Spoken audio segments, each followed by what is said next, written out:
I thought it was fitting to go with a quarterback this week, given all the buys. Very And smart. you're reaching, you're looking.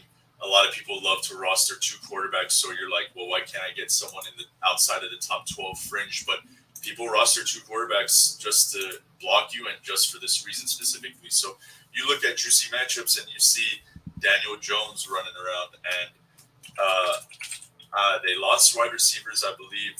They're not a good team.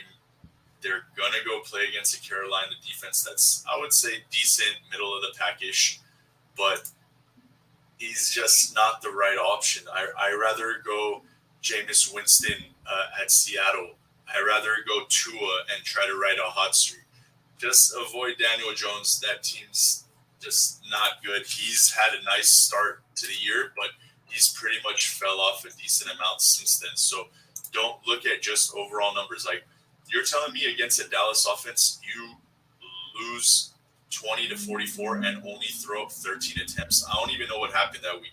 Then they play the Rams. They got 38 dropped on them. You think you should air it out. He did air it out. He threw 51 times. His fantasy production was 4 points, 0 touchdowns, three interceptions. Saquon's great. That running game, when they lost him, it changed them again. Like, forcing, the teams aren't stupid. You're not going to be running as much now.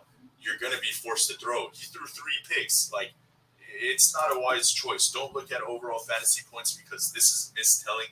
There's better options for this bye week, whether avoid Daniel Jones.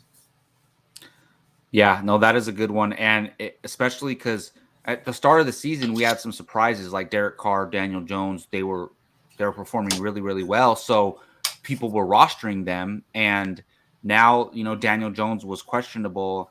And maybe those people who were rostering him were thinking they could start him when he comes back. And you're saying don't start him. So that's a good call, Justin. I would definitely look elsewhere. And look, that's tough to say, especially with this Bimageddon going on with the quarterbacks.